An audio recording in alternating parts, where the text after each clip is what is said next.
From Kate to Catherine, becoming a royal icon. Before stepping onto the grand stage of royalty, Kate Middleton's early years were filled with unique experiences that shaped her into the remarkable woman she is today. Growing up in the picturesque countryside of Berkshire, England, Kate's childhood was marked by a love of nature, sport, and a strong sense of community. She's known as the first commoner to marry a future king in more than 3 centuries, and her ancestors include miners, farmers, and even the occasional wool merchant. Kate is anything but common, though. As I researched for this video, I tried to focus my attention on things that aren't always reported on, such as her family's transition to royalty alongside of her, and how devoted she is to keeping her family as influential in her life as possible, even if that means breaking royal tradition and protocol. In recent years, Kate has indicated that she prefers to be called Catherine, but for the longest time, she was affectionately known as Kate. Because this video is about her early years up until the time she wed Prince William in 2011, we will use the name she was most commonly referred to during that period of time and see how Kate's life prepared her to be the future Catherine, Princess of Wales, and eventual Queen. Catherine Elizabeth Middleton, commonly referred to as Kate, was born on January 9, 1982 in Reading, Berkshire, England, to parents Michael and Carol Middleton. Kate is the eldest of 3 children with siblings Philippa or Pippa Middleton and James Middleton. Michael Middleton, Kate's dad, worked as a flight dispatcher for British Airways, while Carol Middleton worked as a flight attendant before later founding Party Pieces, a successful mail-order party supply company. Although she did not come from a noble or an aristocratic background, Kate's childhood was marked by a close-knit family environment filled with love, support, and a strong sense of togetherness. At the age of 2, Kate moved to Jordan with her family after her father Michael was relocated to the area for work. She attended an English language nursery school along with 100 other young children from Jordan, Britain, Japan, India, Indonesia, and America. Kate remembers her time in Jordan fondly as she began learning Arabic, taking cooking classes, and exploring the outdoors as much as she could at that age. She and Prince William enjoy returning to Jordan and even took Prince George, Princess Charlotte, and Prince Louis on a trip in 2021 where they snapped a picture for their annual Christmas card. By the time Kate was 4, she and her family moved back to England. From 1989 to 1995, the Middletons lived in this 4-bedroom home in Bradfield, Southend, Berkshire. By the time Kate was 13, her mom's brainchild and family business, Party Pieces, had become a success, and the Middletons relocated to a home called Oak Acre, located in Bucklebury, Berkshire, England. This is where Kate went home to during her college years at St. Andrews, and where Prince William began getting to know the Middletons. In 1996, at the age of 14, Kate was enrolled in one of England's most prestigious public schools, Marboro College, which costs nearly £43,000 annually, or $53,000 for reference. Upon arriving, Kate was described as a shy and lanky teen who had endured bullying at her previous school, Downhouse. But by the end of her time at Marboro, she would be known as the hockey and tennis captain that all the boys, quote, fancied rotten. Gemma Williamson, Kate's dorm mate, described her as thin and pale and said that she had little confidence. Her house tutor, Joan Gall, said Kate even suffered from eczema in the beginning due to the stress in trying to find her footing. Although Kate was shy at first and was cruelly given a score of 2 out of 10 by the boys, Joan said she settled in quickly and that the house was like a big happy family. Kate loved to bake cakes, watch Friends, and enjoyed indulging in Marmite sandwiches. As a naturally kind-hearted person, Kate quickly gained a close circle of friends, one of which even accompanied her on a trip to Ibiza after she and William briefly broke up in 2007. As her popularity rose at Marboro, Kate remained unfazed. She went on a hockey tour at age 16, followed by a trip to the Caribbean with her family. When she returned to school after these trips, she began to be referred to as, quote, an absolute beauty. Basically, the awkward puberty years were over, and Kate had become the beautiful brunette many have come to love and admire. Dormmate Gemma said that although Kate got loads of attention from boys, she got the distinct impression that Catherine wanted to save herself for someone special. Since we're on the topic of Kate's popularity with the boys, special someones, and this friend Gemma who's willing to spill the tea, let's briefly chat about Kate's romances before Prince William. Her first recorded romance was with her Marboro College classmate, Willem Marks. When I saw him, I thought, wow, Kate definitely has a type. Willem is now a CBS News correspondent and attended Kate and William's wedding in 2011. Kate's first true love was a guy named Harry Blakelock. He was another Marboro College friend turned love interest. The two dated up until Kate's departure to Florence for her gap year in 2001. She was reportedly heartbroken over the split. Harry went on to marry a school friend of Kate's and is now an independent insurance broker. Kate's only real college romance apart from Prince William was with a man named Rupert Finch. She was in her first year at St. Andrews when they met, and Rupert was in his fourth. The two were together for less than a year. In 2007, during Kate and William's short dating break, Kate had a short romance with Henry Ropner. We don't know much about him, but other than Rupert, I'd say Kate was partial to blondes with blue eyes that looked royal. Back to Kate's schooling. During her time at Marboro College, which is the equivalent to middle school or high school here in the States, Kate excelled in her studies and was good at most every sport she attempted. Because of her love of sport, self-improvement, and serving others, she began working toward the Duke of Edinburgh Gold Award. Little did she know that one day she would call the man responsible for the award grandpa-in-law.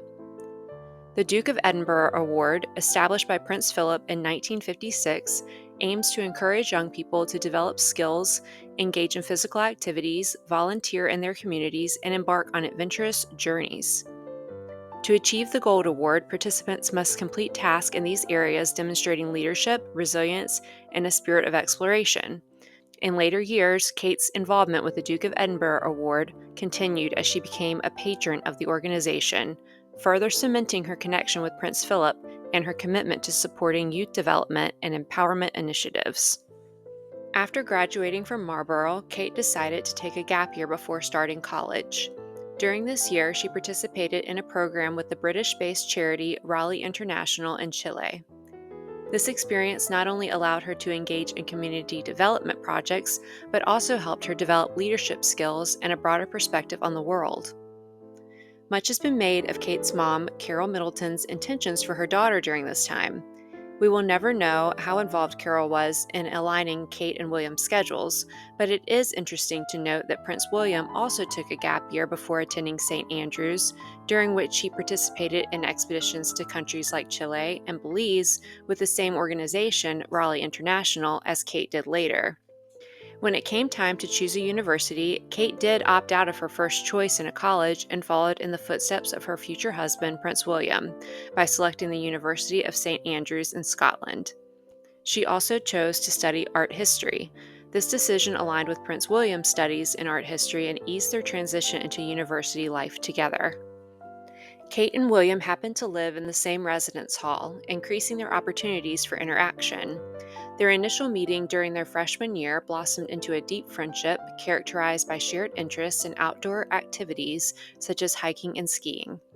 However, it was during a pivotal moment at a charity fashion show in 2002 that Prince William realized his feelings for Kate had extended beyond friendship. Kate confidently strutted down the runway in a sheer black lace dress, catching William's eye and leaving a lasting impression. This event marked the beginning of their romantic relationship, although they kept their budding romance private to shield it from media scrutiny. Despite the pressures of their royal status and public interest, Kate and William enjoyed spending time together engaging in low-key activities like cooking meals at home or escaping to secluded destinations for private getaways. While in college, some of their most cherished getaways were to Kate's home. William formed a very strong bond with the entire Middleton family as well as with the people of Bucklebury, some of which attended their wedding. The two lovebirds graduated from St. Andrews in 2005, Kate earning her degree in art history and William with a degree in geography. Their genuine connection, shared values, and mutual respect fueled their relationship, leading to their engagement in 2010 after nearly a decade of dating.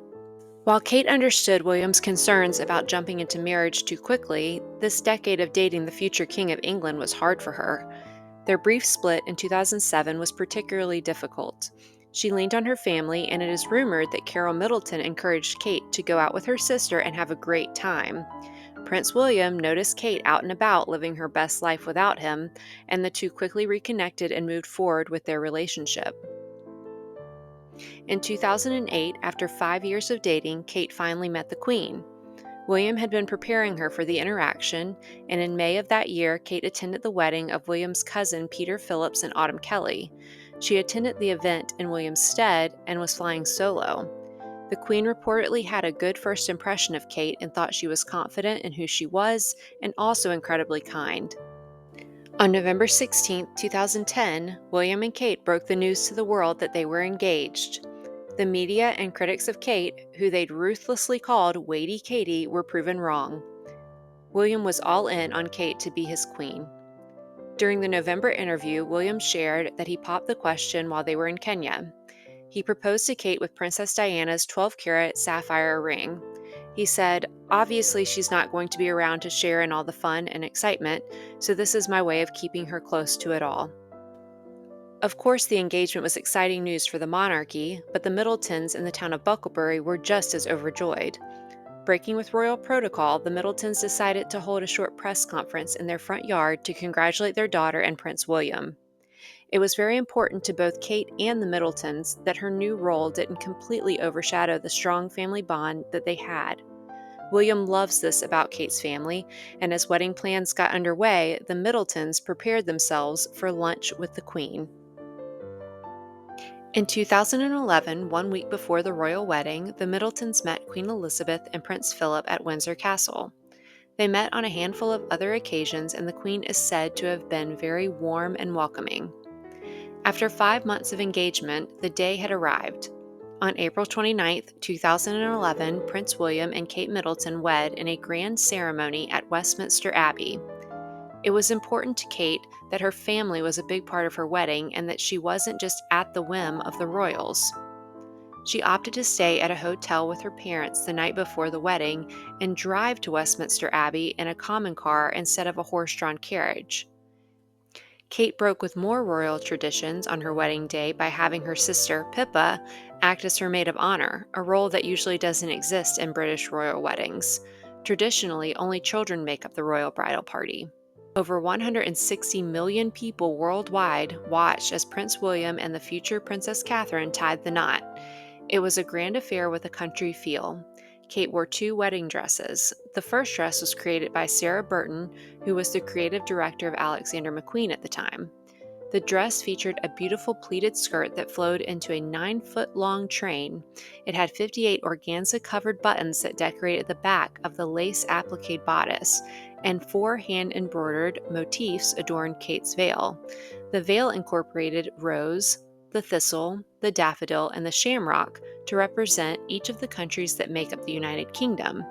Kate's second dress was worn to a more intimate reception after the wedding ceremony and was again designed by Sarah Burton for Alexander McQueen. Kate did her own makeup on her wedding day, and although she is an excellent baker, she definitely did not bake their cake. Their cake, an 8-tier, 3-foot-tall fruit cake, was so large that a door had to be taken down at the palace just to transport it. Overall, Kate and William tried to weave parts of both of their lives into their big day. They were surrounded by friends and family from both sides, and it was a pivotal day in grounding them for what was to come. Kate has since become a royal icon, and many of us know her as Princess Catherine and future Queen. This glimpse into her early years and her start with Prince William was hopefully an enjoyable overview for you. Thanks for taking a history coffee break with me. Let me know your thoughts in the comments, and I'll see you next time.